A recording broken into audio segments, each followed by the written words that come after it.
Saludos, buenas, ¿cómo están ustedes, amigas, amigos que nos siguen diariamente a través de su programa Al Detalle, aquí en Teleradio América, por los canales 12 y 45 de esta plataforma, también por la nuestra en Facebook, Instagram, nuestro canal de YouTube, Abigail Soto TV, suscríbase, recuerde que lo estamos transmitiendo en vivo en nuestro canal de YouTube, para si usted se mueve, pues con su celular pueda darle seguimiento a lo que está aconteciendo aquí en la tarde de hoy. Un saludo muy especial a todos los que se han integrado desde el comienzo.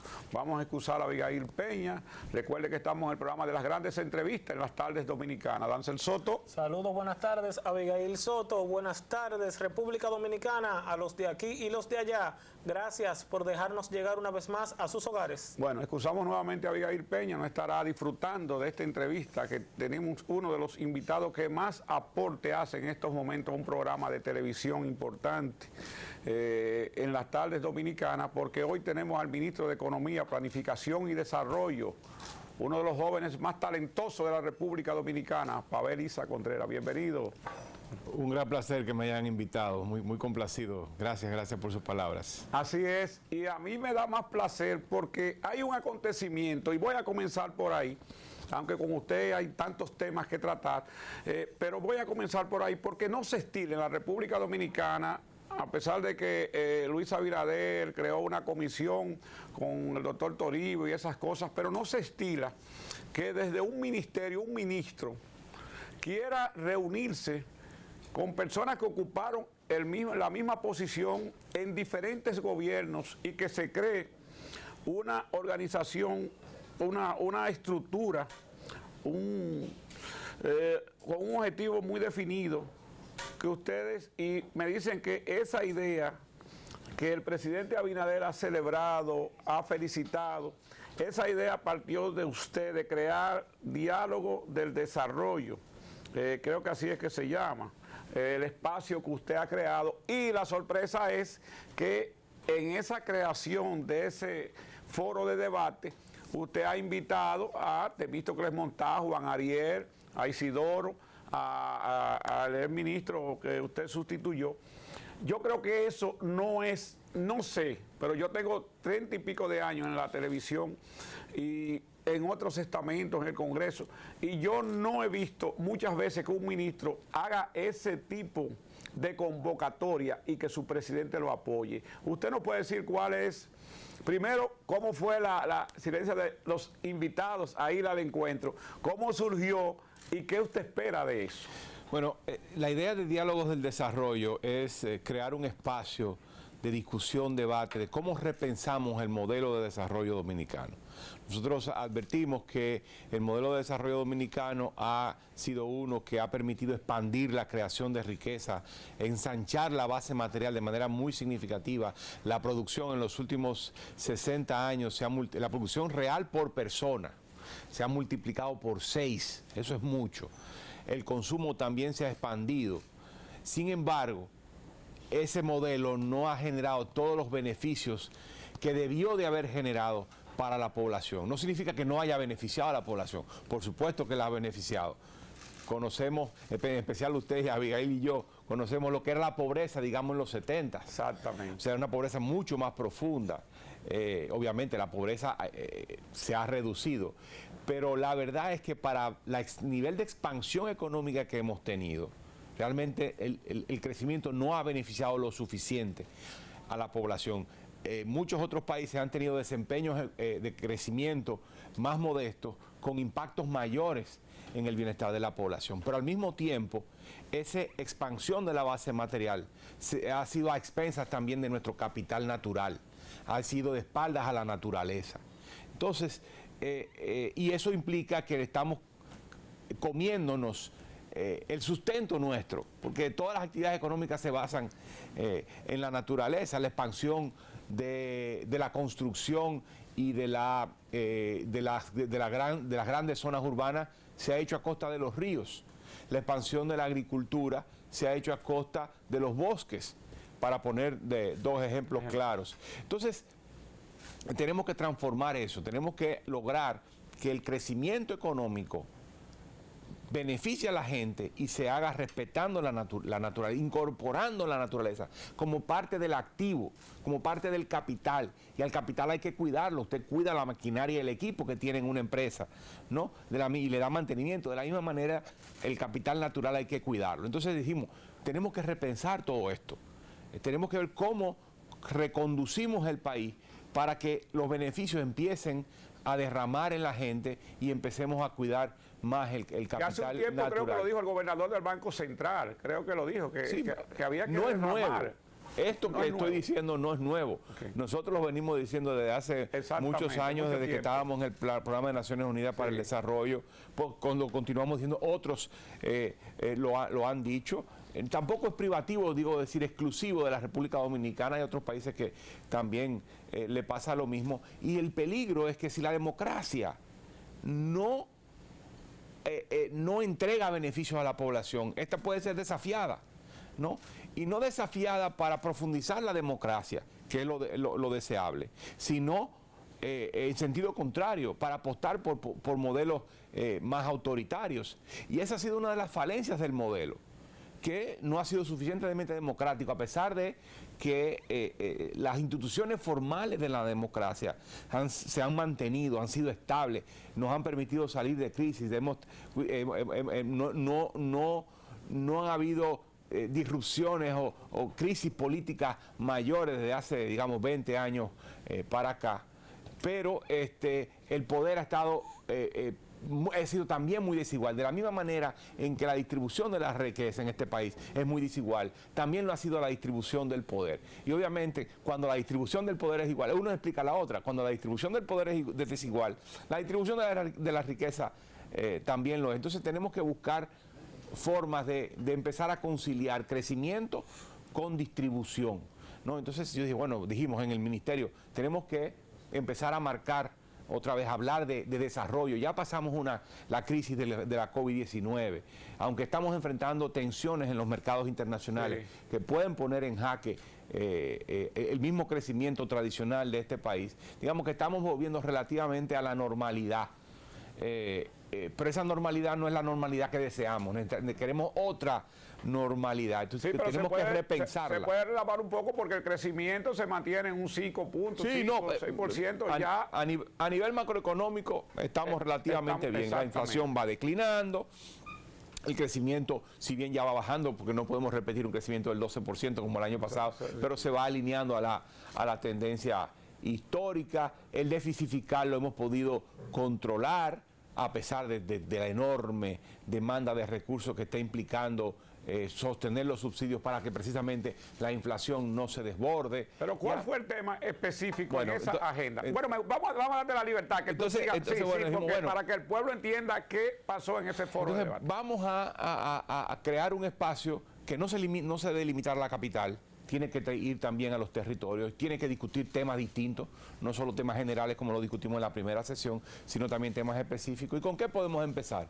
Bueno, empecemos con los ministros que han ocupado este mismo puesto anteriormente. Son ministros que entendemos tienen capacidad de diálogo, conocen de la materia, han tenido experiencia y mandamos una señal de que esto es un diálogo en el cual todos tenemos que participar. Repensar el modelo de desarrollo para que traiga beneficios, para que sea un crecimiento que realmente impacte a la población, que empecemos a generar resultados en las condiciones de vida concretas y que empecemos a cuidar mucho más la naturaleza.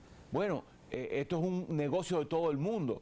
¿Y a dónde están muchas de las tensiones que vive la sociedad dominicana entre los partidos políticos? Entonces, bueno, aquí tenemos un grupo de personas que han ocupado esta posición, que yo conozco personalmente, que son entes dialogantes, que son gente que pueden aportar, y tan pronto los llamamos y dijimos absolutamente. Aceptaron rápidamente, no pusieron condiciones. Claro, digamos, esto fue un primer evento en donde están todos ellos, una señal de que esto es un diálogo que nos compete a todos, aún a distintos partidos políticos. Ahora tenemos que continuarlo, quizás trimestralmente lo vamos a hacer, esa es la aspiración. Vamos a ver cómo lo podemos lograr, pero además no quedarnos otra vez, se repito, en la capital.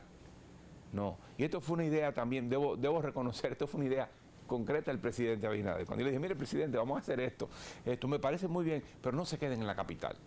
vayan a los pueblos, vayan a discutir, para que la gente empiece a pensar en escuchar a la gente. Escuchar a la gente. Eso es muy importante, Abigail. No es yo irle a predicar a la gente, son los técnicos irle a hablar a la gente, no.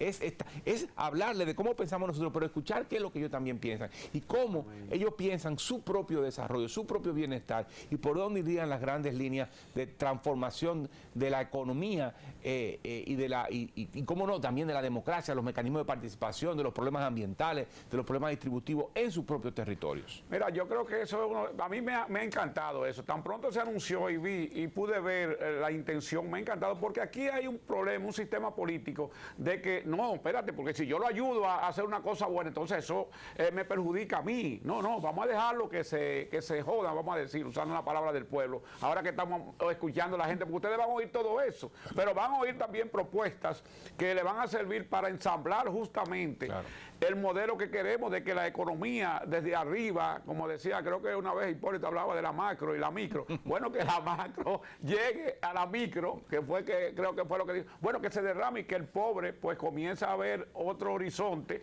Yo de verdad creo que esta idea es muy buena. Vamos a pedir tu anuencia para una pausa para ver, pero vamos a seguir hablando del tema.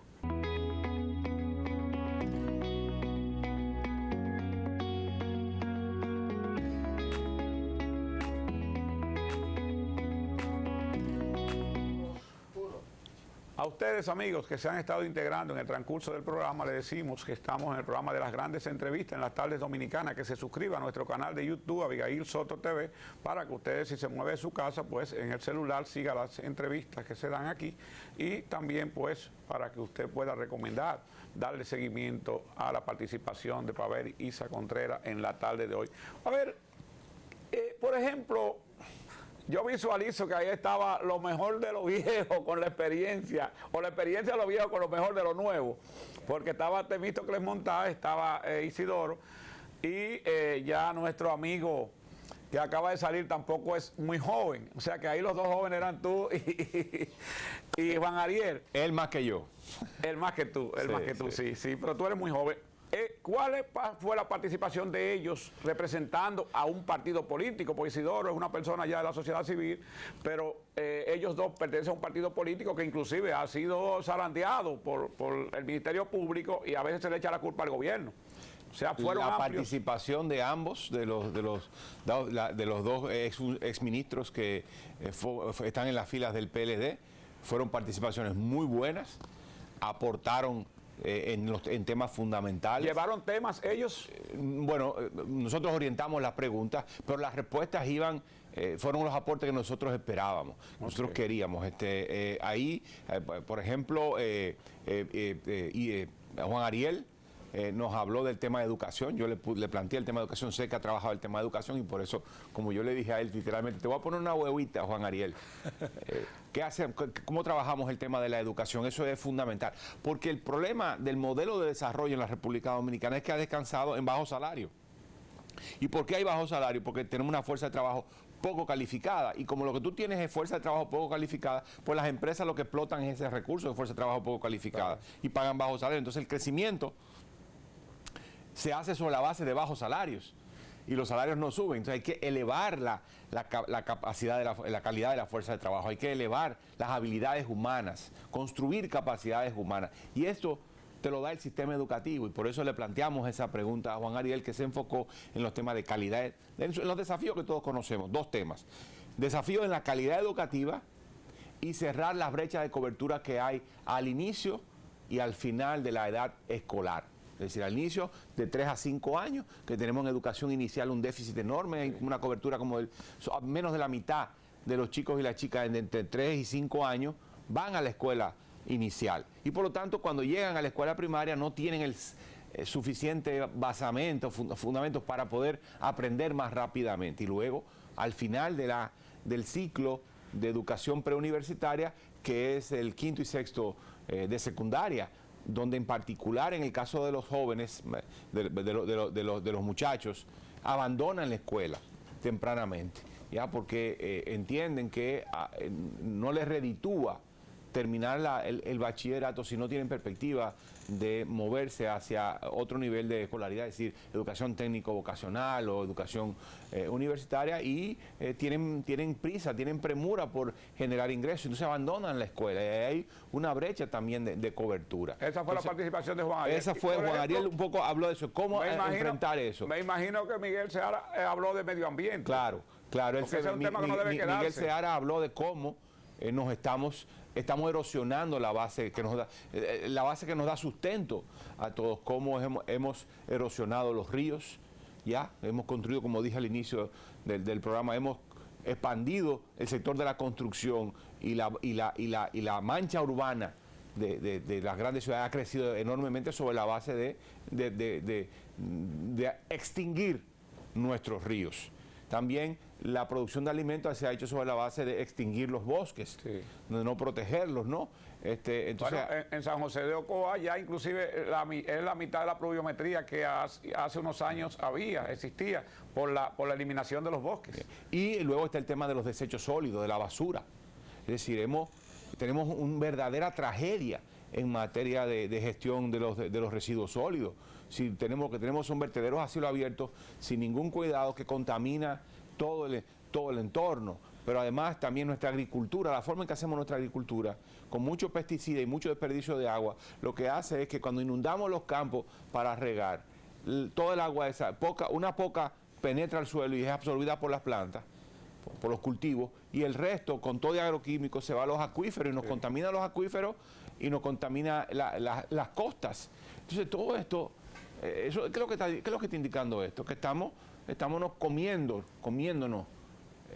los recursos naturales, y esos recursos no se renuevan, esos recursos o no se renuevan rápidamente, estamos corriendo el riesgo de agotarlos y después no tener más agua, no tener más playa. Y eso se suma el tema del cambio climático, y Miguel Seara abordó esa llevamos cuestión. entonces esos dos temas, tanto la educación, tenemos el cambio climático. Luego Isidoro Santana habló de la necesidad de un contrato social, porque yo le hice la pregunta claramente, necesitamos expandir los servicios públicos, hay que darle más calidad, una forma fundamental de mejorar la calidad de vida teniendo servicios públicos de más calidad, seguridad pública, fundamental para la calidad de vida, salir a la calle y sentirse seguro, servicio de salud de calidad, pero con un financiamiento como el que tenemos, de menos del 2% del PIB para salud, no hay forma en que podamos financiar, y además con todo el esquema que tenemos muy problemático de atención en salud. Entonces, le dije, y para proteger el medio ambiente también necesitamos recursos. Entonces le dije, ¿cómo podemos hacer para financiar esto? Hay que elevar los recursos fiscales. Y me dijo, sí, tenemos que firmar un nuevo contrato social en donde todos nos pongamos de acuerdo que necesitamos más y mejores servicios públicos, que necesitamos invertir más en esos servicios, y por lo tanto hay que elevar la carga tributaria. Bueno, claro.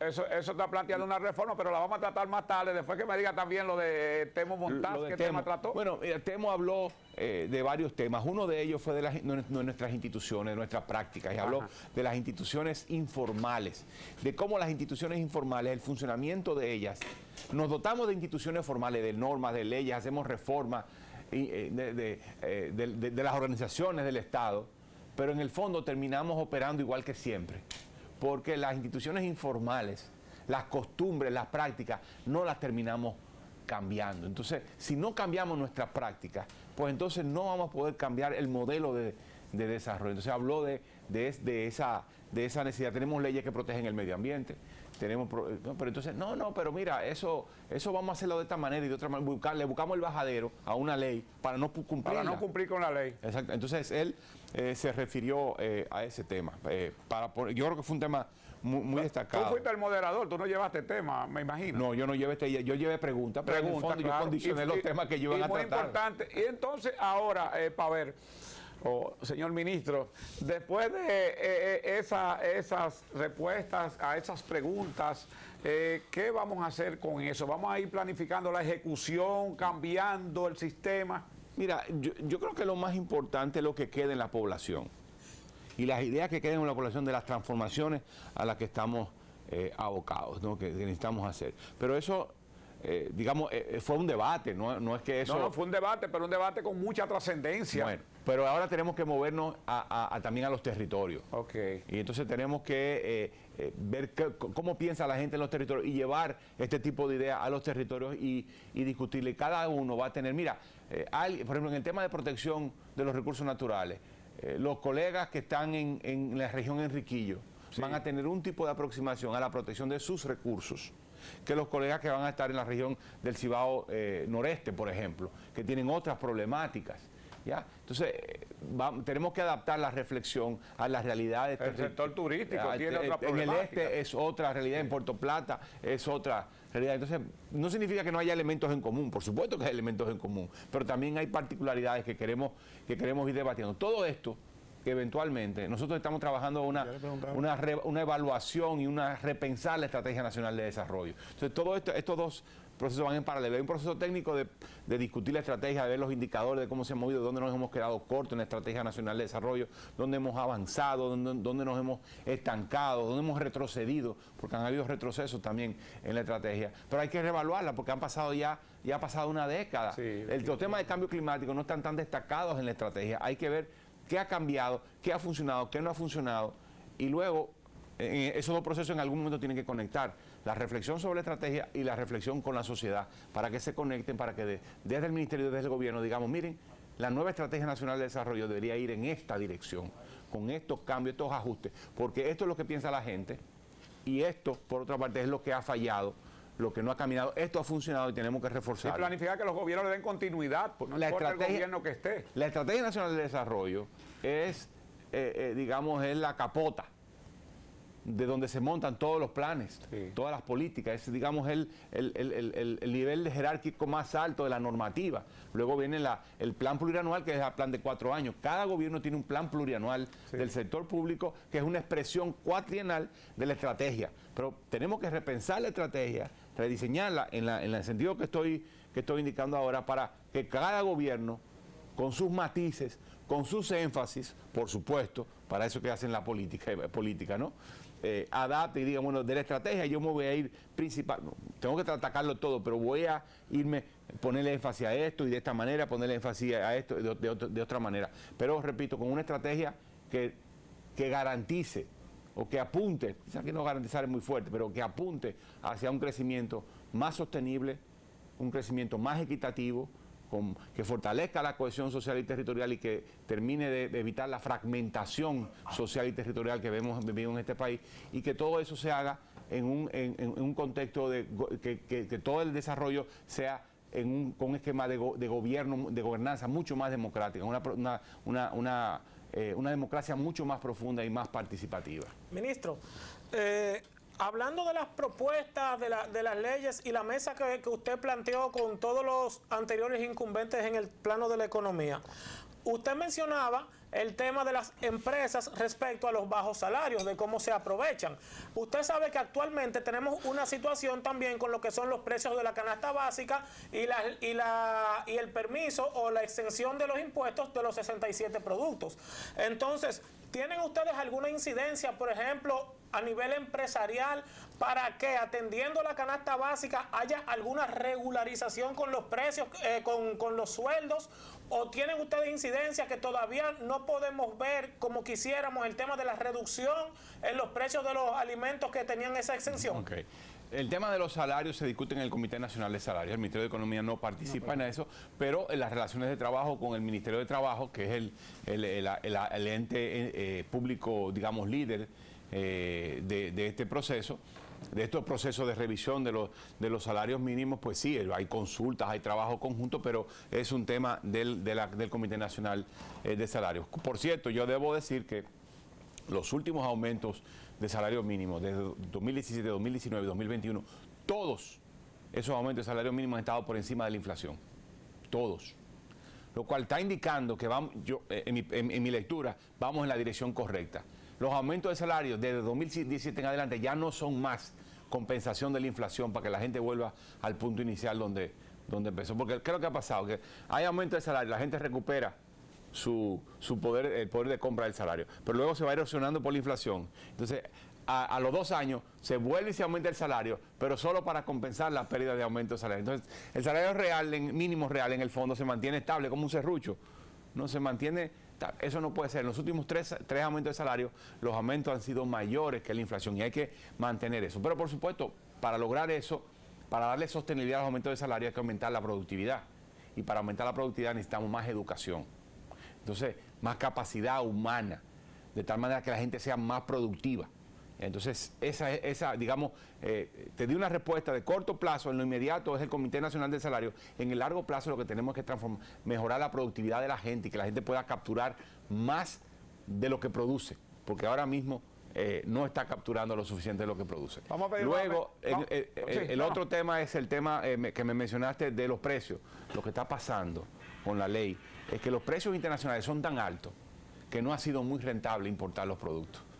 Entonces, eso ha contribuido a mantener los precios bajo control, pero no ha implicado una importación fuerte de productos, porque los precios en los mercados internacionales son tan altos que las empresas que pudieran importar dicen, pero voy realmente a importar, no me cuadra, porque aquí como están las condiciones aquí está más barato y no me va a rentar. Esa es la impresión que existe hasta este momento. Bueno, vamos a pedir nuevamente su anuencia, ministro, para una pausa. Cuando regresemos estaremos con un tema un poquito más caliente. Pausamos.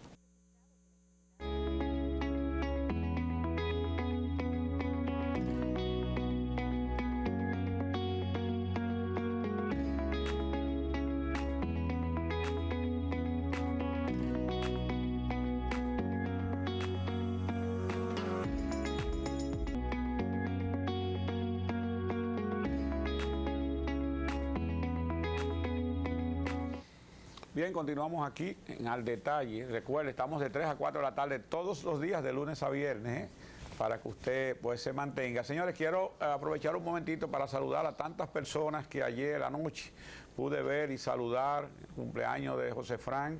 Le pude pasar como 15 o 20 minutos ahí, sobre todo a mi gran amigo de tantos años, Rafa Gamundi Cordero, un hombre que la historia de este país un día le reconocerá los aportes que ha hecho, y grandes dirigentes de los tiempos cuando se necesitaban pantalones para hacer política, y hablamos mucho, aunque en poco tiempo, de todos esos temas, felicitando a José Frank, convocó al país, ahí estaban todas las tendencias, todos los colores. Anoche tuve una breve pero también sustanciosa conversación con Tony Peñaguaba, que estaba ahí acompañando a su hermano, y a toda la gente que me hablaron del programa y que quieren venir al programa, pues estaremos convocándolo en el transcurso de los días. Ministro, usted en la pausa decía algo sobre un artículo que quiero, pues no se lo vaya a olvidar, si se puede saber públicamente lo que... Usted iba a decir algo de un artículo que salió, si tenía que ver con algo de economía. No. Bueno, era una nota personal. Okay, Acabo de ver en un correo, en un artículo de periódico, lo que se están discutiendo, lo que se rumora que son candidatos a los premios Nobel de Economía del 2022. Y con mucha satisfacción encontré a 2 de mis profesores. ¿A 2 profesores suyos? A 2 profesores míos que son candidatos, trabajaban juntos, publicaron mucho juntos. Y entonces eso... me dio mucha satisfacción ver que eso, que suenan como... Que están postulados. Bueno, que suenan. Si suenan es porque están postulados. Si suenan es porque están postulados. Sí, y ahora ya con ellos concluyen prácticamente la escogencia. Yo creo que sí, de este año, sí. Sí, de este año, ya con ellos concluyen. Bueno, ojalá que esos profesores suyos puedan ser, uno de ellos salga escogido. Mire, usted hablaba en la conversación que sostuvo, yo le digo debate, diálogo, tiene su nombre, ustedes se lo pusieron. Diálogos del Desarrollo. Diálogos del Desarrollo. Brevemente, ¿cómo surge eso? Diálogo del Desarrollo. Porque es dialogar, volver a discutir los temas de desarrollo. Después de la pandemia, tenemos que dialogar sobre los temas de largo plazo. No tenemos que estar... No podemos seguir atendiendo solamente a lo urgente, siempre hay que atender a lo urgente, siempre hay que atender a las emergencias, pero no se puede descuidar lo importante, y lo importante es el desarrollo, el bienestar de la gente. Es el Ministerio de Economía, Planificación y Desarrollo. Sí. Nuestra misión es pensar en la República Dominicana de aquí a 10 años, a 20 años. Como decía Isidoro, los gobernadores del Banco Central están pensando en el próximo mes los ministros de Hacienda piensan en el próximo año. Y los ministros de Economía tenemos que pensar en los próximos 10 o 20 años. Entonces, por eso le pusimos el tema diálogos del desarrollo. El desarrollo, que es el bienestar de la gente en el fondo, sí, es cómo la gente está mejor y cómo logramos que la economía y la sociedad en sentido general funcione para la gente y que permita que la gente pueda vivir la vida que valora vivir y que le dé libertades para vivir. Tener libertad no es solamente que no lo metan preso por lo que piensa y por lo que dice, que eso es, digamos, la democracia formal. La libertad es también tener la posibilidad de usted lograr lo que usted se propone, porque tiene las oportunidades. Y tiene las oportunidades donde usted vive. Que si usted vive en Pedernales, usted tiene allá en Pedernales la posibilidad de, la alternativa de vivir la vida que usted quiere, porque tiene educación, porque tiene un centro de salud de calidad, porque tiene una oportunidad de empleo allí, entonces, porque tiene un centro cultural a donde usted poder desarrollar todos sus talentos, ¿ya? Entonces, por eso hablamos de diálogo del desarrollo. Es importante, pero yo le quiero justamente, usted hablaba ahorita de la situación del 2% para la salud, y estábamos observando nosotros, leyendo el presupuesto, sé que eso seguro que a usted lo atormenta un poco, que la inversión en gastos capitales es más importante que la inversión en lo social. O sea, vimos inclusive al presidente de la República se le aumenta el presupuesto ampliamente, y ese presupuesto es más para gastos de capital que gastos de inversión. Eso quiere decir, ministro, que en ese diálogo y a propuesta de Isidoro Santana, un economista muy bien valorado en la sociedad, ¿se encamina a una reforma fiscal el gobierno en los próximos meses? No, la respuesta clara y directa es no. El tema de la reforma fiscal no está planteado, por lo menos para los próximos 2 años, pero es una deuda que tiene esta sociedad consigo misma. Reformar la tributación para reequilibrar las cargas tributarias y elevar la capacidad financiera del Estado para financiar lo que está obligado a financiar: salud pública, seguridad ciudadana, protección del medio ambiente, justicia, mantener financiamiento a la educación y lograr que ese financiamiento vaya a donde es necesario, no solo es financiarlo. El financiamiento es importantísimo. Sin financiamiento no lograremos tener servicios públicos de calidad. Ahora, no es lo único. Usted puede tener el dinero y gastarlo mal y no poder lograr servicios de calidad. El financiamiento es un primer paso, pero es ineludible que pasemos por un proceso en el cual logremos que el Estado tenga suficiencia de recursos. ¿Una reforma integral o una reforma parcial? No, una reforma integral. Lo que pasa es que pueden ser lo más integral posible. Sí. No tiene que ser de un solo batacazo. Okay. Que hacemos y ya, ¿no? Puede ser gradual, pero donde esté clara, hay una orientación clara de elevar la presión tributaria. Puede ser en varios momentos, a largo plazo, que nos vayamos moviendo y que le permita al Estado financiar adecuadamente la salud pública. Si estamos gastando menos de un 2% en salud pública, y eso incluye agua.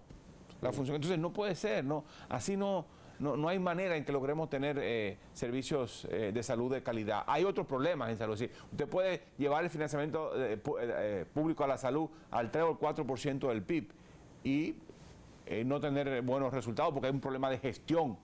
Hay un problema de gestión en hospitalaria, por ejemplo. Ahí hay un claro desafío, pero tienes que tener los recursos. Tú puedes mejorar la gestión y lograr mejores resultados, pero eso no va a ser suficiente. Isidoro también fue muy claro en eso y en eso todos estamos de acuerdo. Estoy seguro que todos los que estábamos en el panel convenimos en eso, de que podemos reducir la corrupción, podemos reducir el clientelismo, podemos mejorar la eficiencia, la efectividad, y el 14% del PIB, el 15% del PIB no nos va a dar. No va a dar, vamos haciendo todo eso. Tenemos que convenir, tenemos que acordar cómo vamos a financiar ese serrucho colectivo. Un serrucho. Sí. O sea, porque el financiar al Estado es un serrucho. Pon tú esto, pon tú lo otro, para financiar A, B, C y D. Y con eso estamos satisfechos de que con lo que tenemos estamos todos jalando en la misma dirección para el bienestar de todo el mundo. Por supuesto que no todo el mundo puede pagar, deberá pagar lo mismo. Los más ricos tendrán que pagar más y los más pobres tendrán que pagar lo menos. Eso es un principio básico de equidad tributaria. Pero, Ministro, Pero sí es necesario en algún momento sentarse y definir que el país, para que mejore la calidad del gasto, para que el desarrollo que usted plantea llegue, hay que hacer una reforma. Sí, hay que en los próximos años estamos obligados a ello. Si no lo hacemos, es que la reforma, la reforma fiscal es la llave para un montón de reformas. O sea, es como la reforma de la reforma, la que te habilita para tú poder hacer un mejor trabajo en salud, en seguridad pública. ¿Cómo tú vas a poder financiar una policía y una seguridad pública con el presupuesto que tiene? No hay manera. O proteger los recursos naturales. Tienes que tener mucho más tropa en la calle no en los bosques, para un poco proteger. También puedes incorporar a las comunidades para proteger, pero para eso tienes que financiar. Mira, por ejemplo, la gente que tiene bosques. Hay mucha gente que tiene bosque, pero si el bosque no les rinde, ¿para qué van a proteger el bosque? Lo cortan y siembran. Y siembran cultivos que erosionan la capa vegetal. Sí. Y viene una lluvia y se va la capa vegetal, te deja el pedregal ahí y se la lleva el río y se la lleva al mar y nos quedamos sin. Que es lo que ha venido pasando desde hace años. Exactamente. Entonces, ¿cómo tú haces para lograr que esa gente conserve el bosque? Tienes que pagarle porque ellos están produciendo agua. Al cuidar el bosque, producen agua. Bueno, para eso medio ambiente tiene que tener. Digo medio ambiente porque puede ser una vía de financiamiento, o debería ser la vía de financiamiento, por pago por servicios ambientales. Está el Ministerio de Medio Ambiente. Que creo que el gobierno pasado hizo eso con campesinos. Creo que en algunas áreas han habido varios intentos de eso. Sí. Lo hacían. O, por ejemplo, los cultivadores de café, que tienen los bosques de café. Sí. Bueno, pero cuando los precios del café se vienen abajo, se descuidan los cafetales, mueren los cafetales y nos quedamos sin cobertura boscosa de café. Entonces, tienes que tener una política para el café, para que que es productiva y ambiental simultáneamente. Ministro, respecto a lo que es el tema de los presupuestos y ahora de ya la presentación, la aprobación, ¿no le salía más cómodo al gobierno preocuparse porque todas sus dependencias se pusieran en el carril del trabajo, de la eficiencia, que estar haciendo recortes y reasignaciones? Le digo porque hubo muchos inconvenientes con el tema particular de educación hasta que se decidió no tocarlo. Perfecto, se escuchó al pueblo, pero cuando se estaba planteando tocarlo, se hablaba de gastar mejor. Sin embargo, ahora vemos que todos los días o todas las semanas están saliendo escuelas que están a un 10%, a un 20%, a un 5%, y ahí entonces usted dice, entonces no había dinero de más, se estaba trabajando poco en el tema de infraestructura. Bueno, mira, hay varias cosas. Una primera cosa, sí, efectivamente hay un tema de eficiencia en el Estado, sin duda, de efectividad, digamos, del gasto. Eso no es solo actual, es pasado también. Y las ineficiencias pasadas se arrastran al presente. Entonces, en el caso de educación, por ejemplo, muchos presupuestos de escuela fueron agotados porque le pusieron el presupuesto, pero no había terreno. O agarraron, en el presupuesto había 100 millones para una escuela, entonces 80 se lo gastaron en el terreno y no solo había 20 para construir la zapata. O la construyeron en un sitio donde no hacía falta escuela. O sea, esas ineficiencias, estos problemas del pasado, lo arrastra el presente gobierno, cayeron en este gobierno. También es cierto, eso no significa que el presente gobierno no tenga problemas de eficiencia, también pueden haber allí problemas de eficiencia. Mira, yo lo que creo que tenemos que ser muy conscientes de que estamos en una situación extraordinaria que nadie previó, que es la guerra entre Rusia y Ucrania, o la invasión rusa a Ucrania, que ha trastocado los mercados de hidrocarburos y de alimentos en el mundo, que ha elevado los precios de estos productos y que ha puesto en serios aprietos a los países que importamos hidrocarburos y que importamos alimentos, aún sea solo alguna proporción.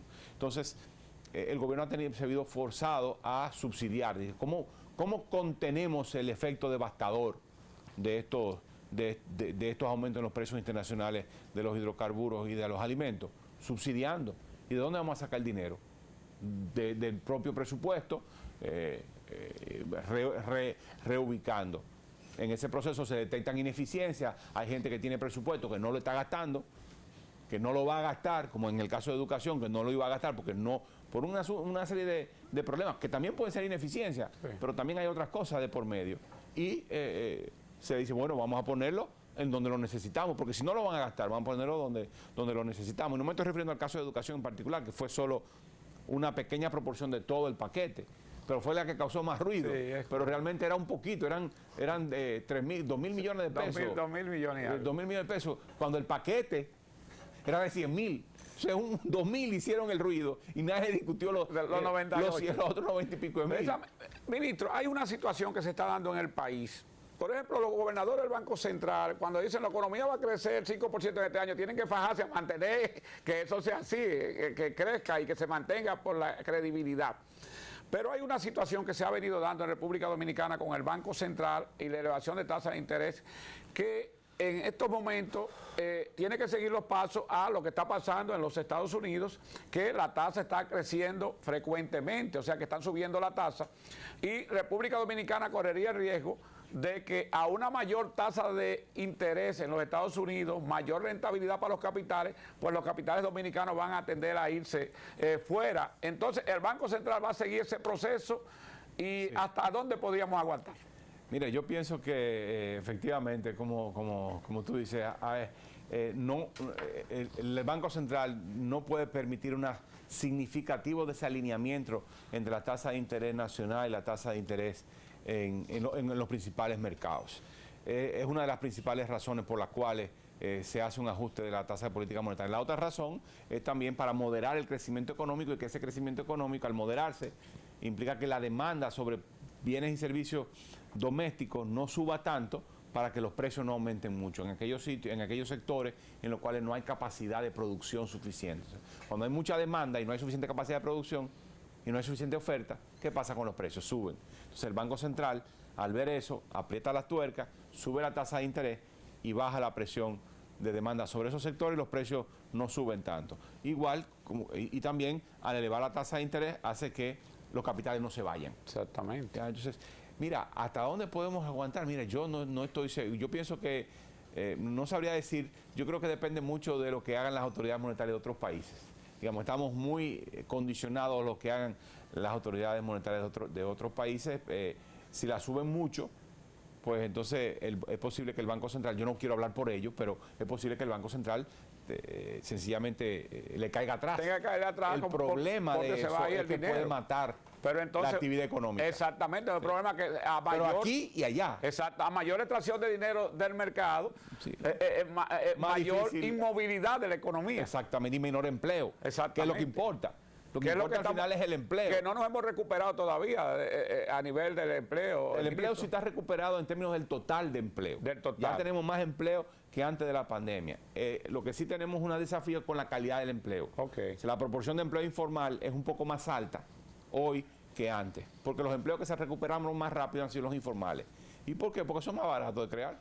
Crear un empleo formal cuesta mucho. Sí. Crear un empleo informal es más barato. Tenemos pero en términos de empleo total, sí ya estamos por encima del empleo de antes de la pandemia. De todas maneras, hay un riesgo. Y yo creo que todo el mundo, todas las autoridades de bancos centrales y el Ministerio de Hacienda, el Ministerio de Economía, están discutiendo ese tema que estás planteando. ¿Hasta dónde nosotros vamos a llevar la tasa de interés para contener la inflación? ¿Y a cuánto estamos dispuestos a sacrificar del crecimiento para alcanzar eso? Ahí hay debates, hay quienes dicen que en los países ricos tenemos que subir la tasa de interés hasta donde haya que subirla, no importa que la economía se descalabre. Sí. Hay otros que dicen que no. Los más radicales en eso tradicionalmente han sido los europeos. Los americanos han sido más, la Reserva Federal ha sido más ecléctica y se mueve entre inflación y crecimiento con cuidado, pero resulta que ahora el más miedoso ha sido el Banco Central Europeo, que es el que menos ha aumentado su tasa de interés, y la Reserva Federal ha sido mucho más agresiva. Entonces no hay una respuesta clara a eso. Y países como Turquía están bajando la tasa de interés. No, pero eso es una excepción, ¿no? Sí. Entonces hay, digamos, lo que nosotros quisiéramos ver en algún momento es que se detenga esta escalada y que empiece de hecho y que la economía no haya sufrido tanto y que empecemos a desescalar las tasas de interés gradualmente, no para llegar a los niveles de la pandemia, porque eso fue un periodo extraordinario, pero sí bajarlas que permita nueva oxigenación a la economía. Bueno, ministro, nosotros queremos agradecerle. Había una pregunta un poquito que tendría que ser más amplia. Lo que le vamos a preguntar, que si ya usted se recuperó de los golpes con el famoso Twitter que usted escribió. A mí, yo estoy blindado con eso. Excelente respuesta. Gracias, ministro, por haber aceptado esta invitación a ubicar a la gente sobre cómo anda la economía y con estos nuevos planes que tiene el gobierno y que usted ha puesto en práctica de convocar a opositores políticos para que hagan aporte para el desarrollo de la nación. De verdad que muchas gracias, mucho éxito. Un saludo muy especial al presidente que le ha dado ese apoyo y que yo simpatizo con esa idea mucho, que se escuchen a los sectores para ver si de verdad se hace un contrato social con el pueblo de que mejoren las cosas. Y usted le va a decir a los convocantes o a los convocados cuando se reúna otra vez, sobre todo los de la oposición, que entiendan que es mejor arriba con presión y no abajo con depresión. Vamos.